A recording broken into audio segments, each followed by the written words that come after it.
نروسنجی تیمور رحیموف پهلوان خوشنام توجیکستانی بر مقابل میزبان مسابقه کریکبای گالیجان با میدان میبراید. یادآور بشویم که تیمور رحیموف در مرحله اول آزاد بود و اکنون رقابت‌ها را از دور دوم بر مقابل میزبان مسابقه شروع میکنند. متوجه میشویم اکنون چگونه میتواند پهلوان ما که این حریفش را از سد راه خود بیرون کند. 78 بر 22 است تخمین ها در این پیروزی، البته بر جانب تیمور رحیموف. اولین رسش ها فشاری پهلوان ما بود که بدون امتیاز بار دیگر از مرکز رقابت را شروع میکنند هر دو.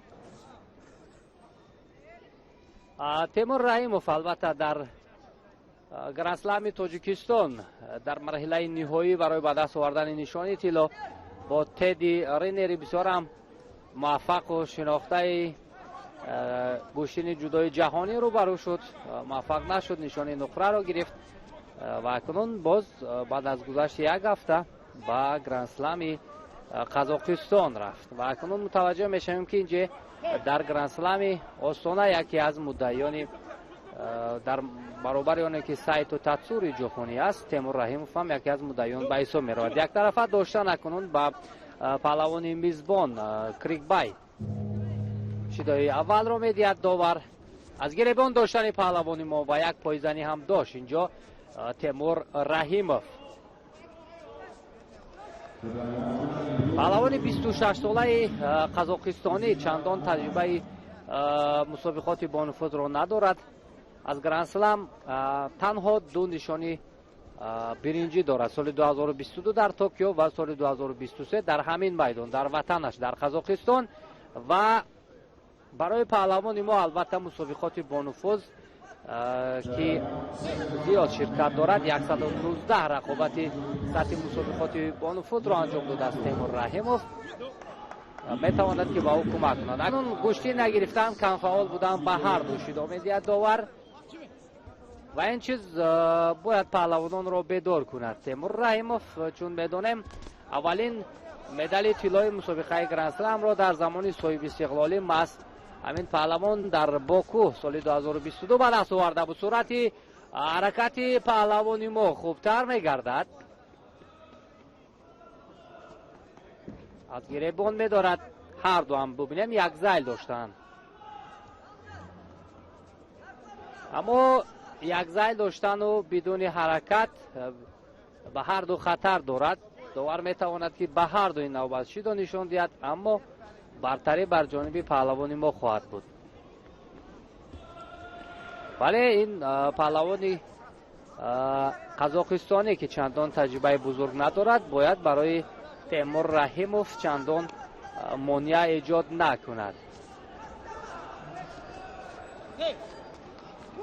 اکنون اینجا شاید به هر دو شیدا دید داور و کریکبای از میدان خارج گردد. شیدای اول و تیمور و همین طور هم شد. خوب، تیمور رحیموف مرحله دوم را با موفقانه سپری کرد. برای خود را اکنون به دور 4-1 نهایی هموار کرد که از جفت پهلوان اسلوونیا و گرجستانی میتواند یکی بر مقابل تیمور رحیموف.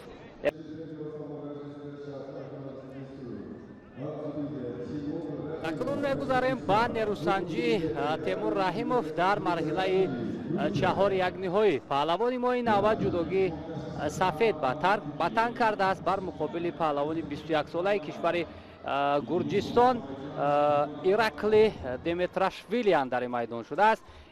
ایراکلی چندان تجربه بزرگ مسابقات مختلف را ندارد نسبت به تیمور رحیموف.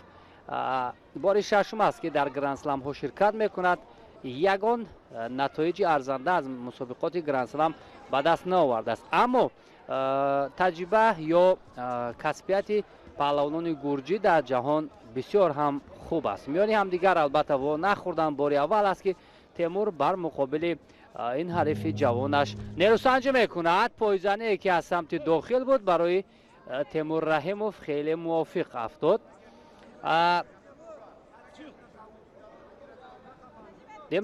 دیمیتراشویلی در چمپیونات جهانی نورسان соли 2019 ба гирифтани медали тилло мушарраф гардида буд ки натиҷаи нисбатан беҳтари ин паҳлавон ҳамин аст ва як маротибаи дигар миёни ҷавонон соли 2021 ба гирифтани медали биринҷӣ ҳам мушарраф шуда буд. Аммо дар мавриди натоиҷ ё таҷрибаи Темур Раҳимов паҳлавони 26 солаи тоҷикистонӣ албатта хеле хуб медонанд. Ҳамагон аз гиребон доштан хеле мувофиқ аст барои паҳлавони мо, вале аз ҳад зиёд доштану ҳаракат кардан ба ҳарду инҷо довар метавонад ки шидодият ҳамин тавр ҳам шуд. Камфаъолӣ ё он қадар хуб гӯшти нагирифтан муҷозот овард ба паҳлавонон. таваҷҷӯҳ мекунем акнун дӯстони азиз ба роҳи тайнамудаи Темур Раҳимов то ин марҳила даври аввал озод буд, баъдан паҳлавони мизбон Крикбой Гилемжанро аз садди роҳи худ берун кард ва акнун шидои дуюм ба паҳлавони мо. Ин ҳам хатарнок аст дӯстони азиз. бояд ҳарчи бештар фаъол шавад Темур Раҳимов, ҳадиақал як иҷрои усул кунад. ва ҳамин ҳолат ҳам аз ҳалуки даруна ва як пойзани дигар фишор дар замин бештар мешавад, вале бидуни натиҷа. Демитрашвили бошад рақобатҳоро аз даври аввал шурӯъ кард.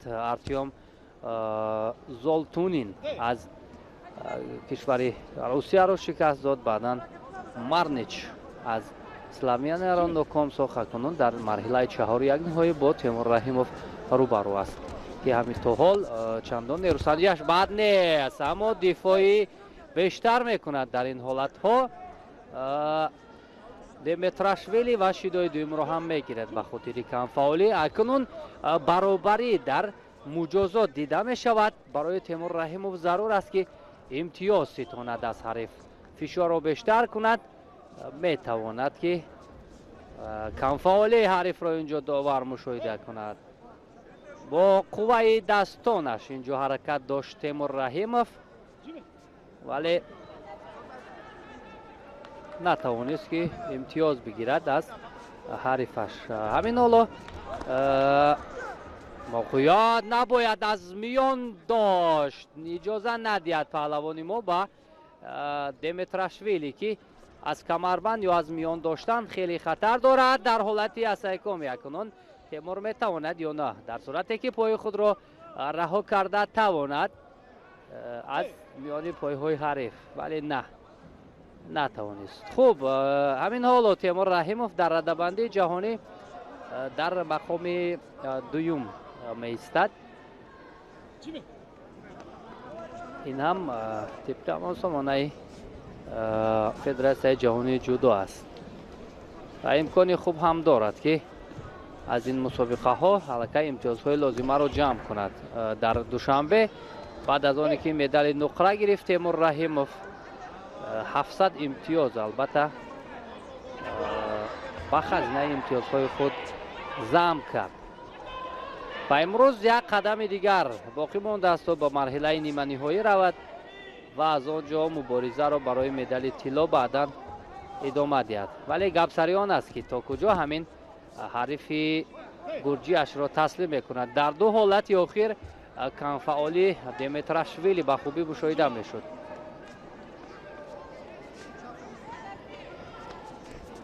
аз боло доштан акнун мавқеият хуб аст барои паҳлавони мо, метавонад ки партов кунад, аммо худ бояд аз рӯи гилем берун нашавад.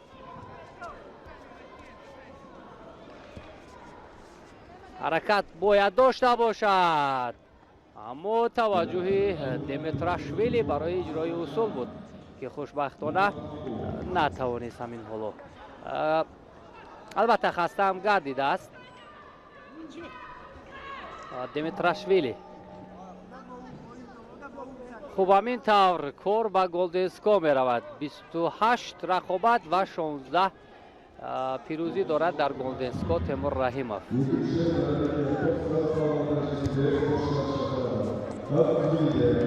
ҳарду ҳам аз гиребон медоранд. хеле лаҳзаи ҳассос аст голденско. як партофти имтиёзовар пойзани Темур Раҳимов.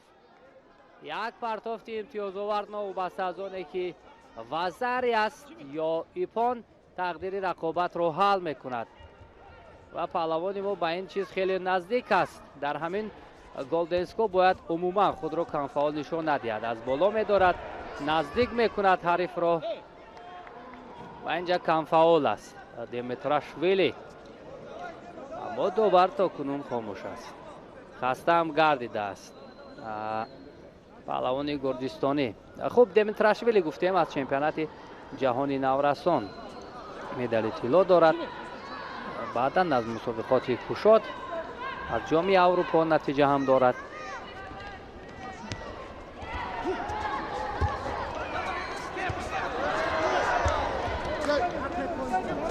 мавқеиятро бояд нагузорад ба ҳариф Темур Раҳимов ва камфаол ҳам набошад. фишори Темур акнун дар замин идома мекунад, вале довар рақобатро боз медорад.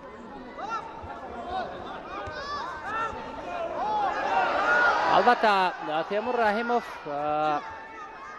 аввалин медали тиллои гранд-сламҳоро қаблан ҳам гуфтем аст дар таърихи соҳиби истиқлолии кишвар аз ин риштаи варзиш ба даст оварда буд. дар гранд-слами Боку Озарбойҷон ва мавқеият аст, пойзанӣ дорад, бештар паҳлавони мо дифоъ мекунад.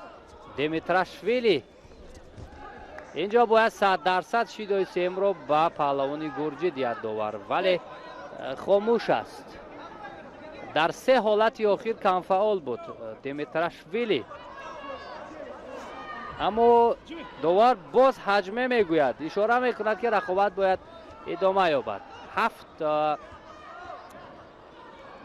8 медал дорад Темур Раҳимов аз мусобиқоти гранд-слам ва билохира ин ҳаракате ки дошт бидуни натиҷа буд. аз чӣ бошад ки ҳамоно ба қавле кашола карда Демитрашвилиро довар мебарад. агарна дар ҳамин сонияҳо ба хубӣ эҳсос мешавад ки хеле камфаол аст паҳлавони гурҷӣ. пойзанӣ аз ҷониби Темур Раҳимов бештар аз боло доштан мувофиқ аст барои паҳлавони мо. то кунун барояш он қадар ба хубӣ муяссар нашуда истодааст ҳамин ҳолат. пойзанӣ аз боло доштан ва баъдан ҳамон учиматае ки мегӯем алуки даруна бисёр мувофиқ аст барои Темур Раҳимов. аммо ин шакла ҳам хатар дорад. бисёр ипон билохира аз ҳалуки беруна чӣ гуна зебо истифода кард Темур Раҳимов. дар голденско имтиёзи тиллоиро ба даст меорад паҳлавони мо ва роҳи худро ба марҳилаи нима ниҳоӣ ҳамвор мекунад. баъд аз шикаст додани Демитрашвили гурҷистонӣ.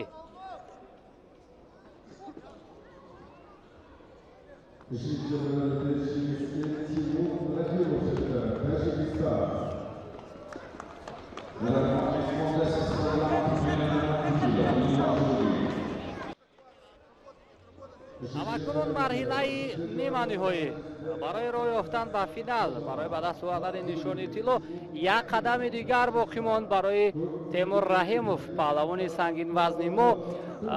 бархурди Темур Раҳимов бар муқобили Иброҳим Татароғлу албатта бори аввал нест.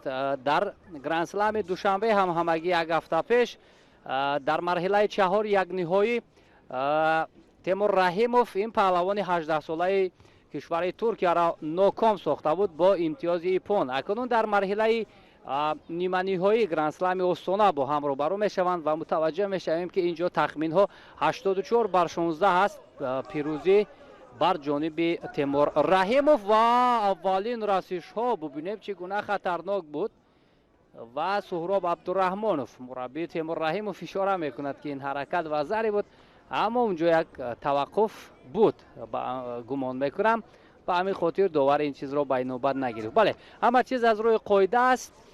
рақобат идома мекунад. Иброҳим Татароғлу паҳлавони 18-солаи кишвари Туркия ҳамагӣ як нишони биринҷии ин мусобиқаро дар ватанаш дар Анталия соли 2023 дошт. дигар натоиҷи مسابقه گرند سلام را ندارد. پهلوانی جوانی کشور ترکیه. خوب امروز تتر اغلو نیروسنجی ها را البته که از زیر گروه بی شروع کرد. از دوره اول نماینده فرانسه را شکست داد. هم زد سفر گالیف و امتیاز وزری بر جانب تیمور رحیموف در حالت سیکوم همگی 10 ثانیه کفایگی میکند برای تیمور رحیموف و همین طور هم توانست بار دویم پای همین حریف جوانش را شکست بدهد و اکنون تیمور رحیموف با فینال با مرحله نهایی گرند سلام استانه می رود. مبارزه را برای نشان طلا ادامه می دهد این شام تیمور رحیموف. خیلی خوب درخشید در همین حالت و اکنون با احتمال زیاد از آن طرف که هنرنمایی خوبی سایتو تاتسورو را ما میبینیم میتواند که در مرحله نهایی برای به دست آوردن این نشانی طلا با تیمور رحیموف نیروسنجی کند. اکنون بعد از این رقابت ما البته که در مورد نیروسنجی گوان پهلوان بود زورمند با بازو با زور و با بالا بلند. رقم 2 جهان تیمور رحیموف بر مقابل رقیب خویش 8م رقم جهان است مبارزه میبرد. حالا من از هیت تو هیت هیچ چیز نمیگویم چون که در رو برای ما است، اما مهم برای ما گوشتین گرفتن تیمور رحیموف بر مقابل این رقیب سخت و سنگینش لازم است. تیمور لازم است که برای این نبرد چی قوت چی توانایی دارد به کار برد. لامبامیر پیوتر به حیث رفری است. با جداگی سفید تیمور رحیموف میبراید. پهلوان ما که 26 سال دارد. او نشان طلای گرند اسلم را دارد. 3 نشان نقره گرند اسلم را دارد و همچنین 4 مرتبه با نشان برنجی این مسابقات سرفراز شده است. سایتو تاتسورو پهلوان 22 ساله ژاپنی است. از ماسترز ها طلا دارد. از گرند اسلم به مثل تیمور 1 مدال طلا دارد. 2 نقره این مسابقات را دارد و برای جای سیوم در گرند اسلم گشتی نگرفته است. اکنون دیداره که مراتبه 5م با وقوع میپیوندد. تاتسورو را ببینید چگونه با یک نگاه و تیمور رحیموف را لازم است که بر مقابل حریف سرسخت خویش باز هم میگویم امروز وقتی آن است ای قلم برنده تر گردی زی برق. وقتی آن است ای سخن برنده تر گردی زی. همین لحظه است که باید قلم از تیغ و سخن از رعد و برق برنده تر و زورتر باشد. تیمور رحیموف حالا با دستان قوی خویش سایتو را داشته است. سایتو هم برای اجرا کردن اصول به سمت تیمور می رود. تیمور باشد حالا 2 زانو زمین است و در هیجانی که ما هستیم بعضا حالتها بعضا شاید من معذرت میخوام بعضا سخنها رو حتی از یاد میبریم، اما اینجا نبرد مردانه را باید نشان دهیم. در رو برای ما اگر کوه باشد بر مقابل کوه باید چنان نبرد کنیم که تاجیک بودن خود را نشان دهیم. باز هم گپ سر شان و شرف است. هر آن کس که شرف دارد کبیر است. شرف چیزی تجاوز ناپذیر است. برای شرف به دست آوردن باید کبیری خود را نشان داد. ببینید سایتو بر مقابل تیمور رحیموف پیوسته هجوم ها دارند، اما تیمور رحیموف هم این نوبت فکر میکنم با یک روحیه ظفر مبارزه میبرد. سایتو قوی است ولی بالای هر قوی باید قوی تر باشد. گریبان یکدیگر میدارند. تیمور رحیموف برای رقیب ندید گریبان بالا را. گریبان بالا دادن برای تیمور نه آنقدر خوب است. سایتو حرکت میکند. تیمور را ببینید اکنون عکس العملی که بر مقابل سایتو کار بردن بود او را هم استفاده میبرد.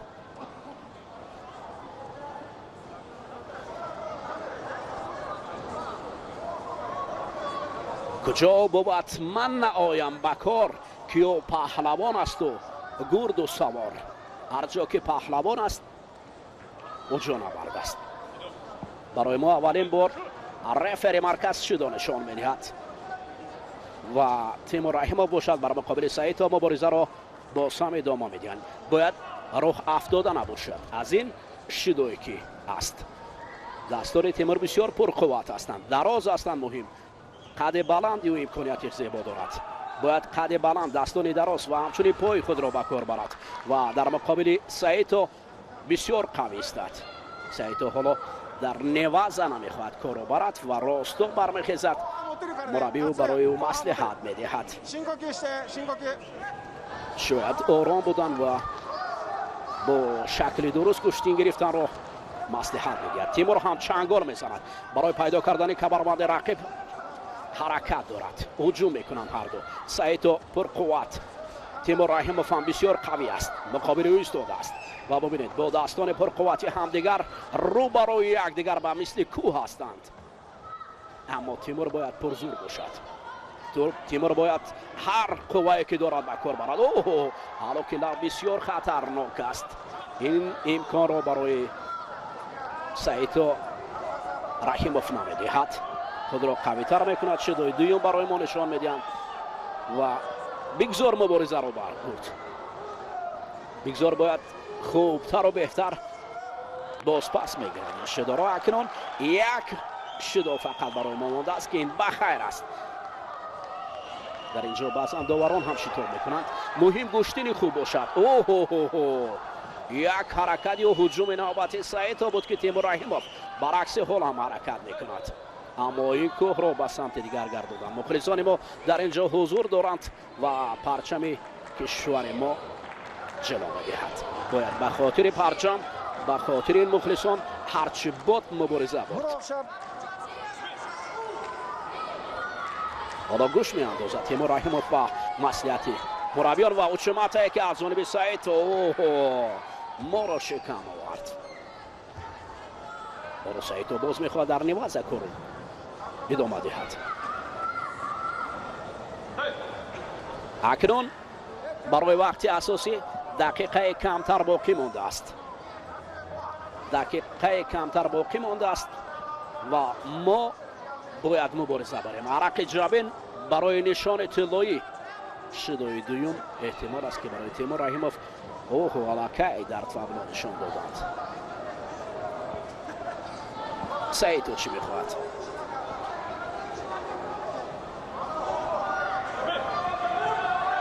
عرق جبین میریزند ولی این عرق برای تیمور لازم است که توکل کند. هر راهی که باشد مبارزه برد. او باید در مقابل سایتو هم مبارزه پرزور برد. برای چی؟ او هم انسان است و هم مثل ما رقیب است. باید به هر راهی که نباشد مقابل دیوار سنگین هم مبارزه برد. تیمور رحیموف برای اجرای عمل کار میبرد و ببینید در اینجا انیق مشکلی است. تیمور رحیموف زیر عمل هم کم کار میکند. مردم صدا میکنند. مخلصان در هیجان هستند. این نبرد آخران است که پهلوانان جهان را به چمپیونات جهان میبرد. این دیدار است که ما باید دست و چنگال به هر راهی که نباشد ما مبارزه بریم. اولین وزره برای سایتو، بله وزره بسود پهلوان ژاپنی و حالا سایتو میخواهد که پای خود را رها کند. برای 10 ثانیه دیگر مبارزه بردن پهلوان ژاپنی را شاد کرده است. 10-11 ثانیه دیگر لحظه های طلایی است. اگر ما همین لحظه های طلایی را شاید معجزه ایجاد کنیم موفق کردیم، وگرنه دیر می شود. پازنی تیمور رحیموف با سایتو هر لحظه 2-1 و چون همیشگی تیمور رحیموف با نقره قناعت می کند. سایتو باشد مراتبه پنجم است که در مقابل تیمور رحیموف با عرق جبین مدال طلا را به گردن آویزان می کند. این نبرد اکنون دوستان عزیز انجام بخش گرند اسلم قزاقستان در روز سیوم بود. نبرد بود که پهلوانان جهان را پیوند میکند به چمپیونات جهانی گشتین جدا. ابوظبی استقبال از قهرمانی جهان هفته آینده میکند. سایتو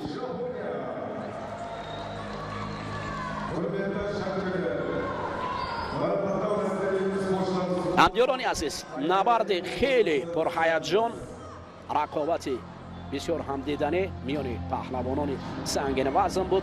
مخصوصا این دیدار قسمت فینالی با یک شکوش آمده، اما تیمور این آمد هم نتوانست که مقابل این رقیب پرجوسه و قوی کش لااقل فعال باشد و او را پهلو آورد.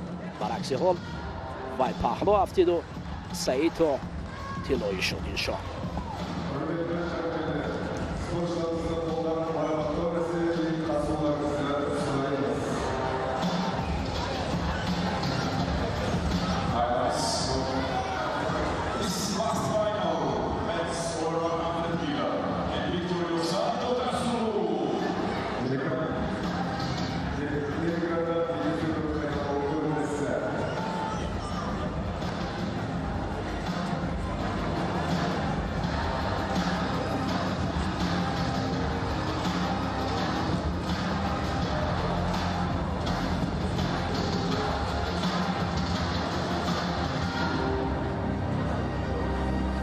اکنون اینجا مراسم جایزه سپاری سرول بانوان در وزن جمعی 78 کیلو پیشکش خواهد شد و بعداً مردان جمعی